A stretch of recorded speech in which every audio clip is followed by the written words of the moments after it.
The image of the beast is mentioned in Revelation 13:15. It says, "And it was given to him to give breath to the image of the beast, so that the image of the beast would even speak and cause as many as do not worship the image of the beast to be killed." This is quite a confusing verse because no one really knows what the image of the beast will be. Of course, throughout history, people were thinking it would be some sort of statue or something along those lines, which it could be, but I'm not sure. I think it may very well be something to do with technology as we're seeing moves in that direction. But prophecy doesn't really always make sense until looked back upon. We know this because Jesus would even tell his disciples multiple times that the Son of Man himself, Jesus, would be delivered to evil people who would kill him, and 3 days later he would rise from the dead. He said that multiple times.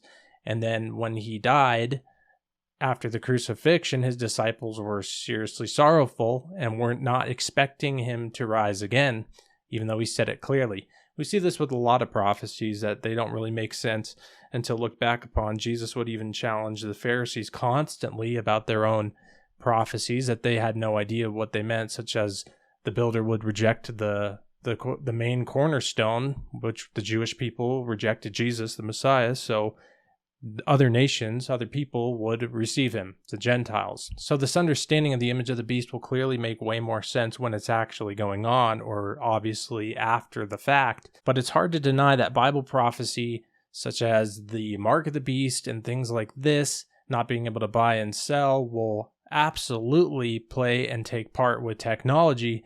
And I think that potentially this image of the beast may be linked to the advancement of technology as well. And the image of the beast technology, if that is what happens, the beginnings of it could be happening right now with the Metaverse.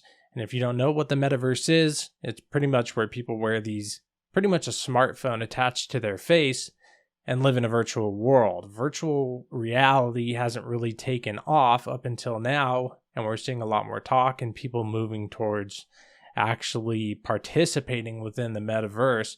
We're even seeing articles such as this one on Yahoo News, "Sexual Harassment in the Metaverse, Woman Alleges Rape in Virtual World." Obviously ridiculous, but we're seeing people trying to play real world scenarios within this virtual world. So the possibility is there, and you can see other people and what they're doing when they're in this world. So you can see them kneeling, walking, whatever, bowing down to an image or not pledging allegiance to an image if that was the case. I think the technology probably has a long way to go, but this could very well be the beginnings of it. Maybe one day this Metaverse, you won't even have to wear things on your face. You can just push a button and there you're in it. And real world consequences could take place where if you're not bowing to the image, police show up at your door. When you look up the definition of what the image, that word, means in the original text in the Greek, it says form, a likeness, literally statue, profile, or figuratively representation, resemblance, image. Also in Revelation 13, before in verse 14, it says, "It deceives those who dwell on earth, telling them to make an image for the beast that was wounded by the sword and yet lived." The reason that I feel like this will play some sort of role with technology is because imagine if, say, the beast was killed in Israel and then they crafted a statue to the image of the beast, and then people who did not worship the image of the beast would be killed.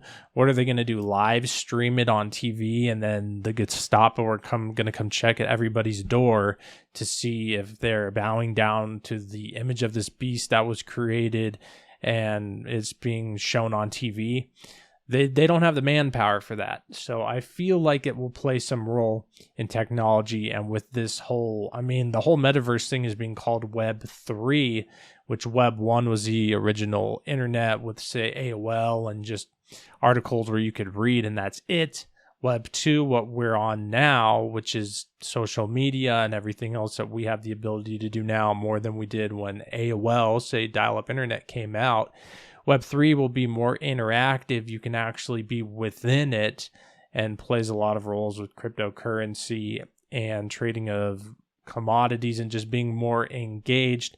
making it more like a transhumanist. You're part of the internet. We know Neuralink. Elon Musk is working on Neuralink. I watched an interview with him the other day talking about it, and he was saying that he thinks it'll be a decade before they can actually interact with it on an AI level, because on the just on a base level, what he says is that he's afraid of AI and wants to be able to have humans to merge with it so we're not overtaken in it, such as in Terminator. But he's saying that right now, Neuralink will just be used to help people with injuries, but eventually will be used to connect people with the internet.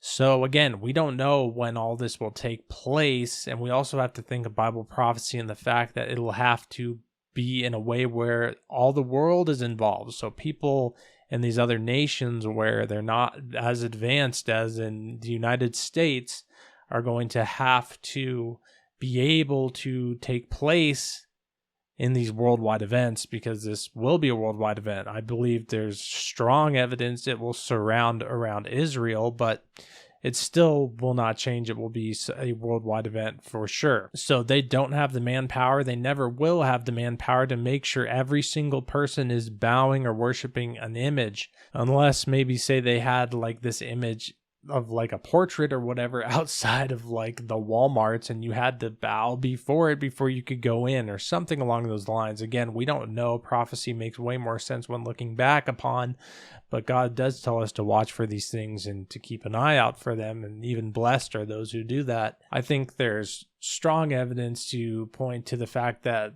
the image of the beast could very well have some role with technology, and I think is absolutely undeniable that the mark of the beast will play some technological role, whether implemented or watched or something along those lines, just like we saw with the contact tracing and with the whole passport thing going on. But technology will play a role. There's no other way for them to verify and do these things. And as we continue to move along these paths where everything is digital, then that's clearly the way that they will shut off people's money, shut off people's ability to buy and sell and do everything else when you do not have the mark. And we can't forget that the mark will either be the name or the number of the man of the beast. So it's not always just like the RFID, although the RFID is obviously not good and a precursor to what's going on. But it will have to have 666. It will be marked either on the hand or on the forehead, the name or the number. So we can't forget that those things will take place. Obviously, again, I am against any technology that moves in that direction. And that's what we're seeing with these RFIDs and things along those lines. So again, as we move forward towards these times being in their full fulfillment, things will make a lot more sense.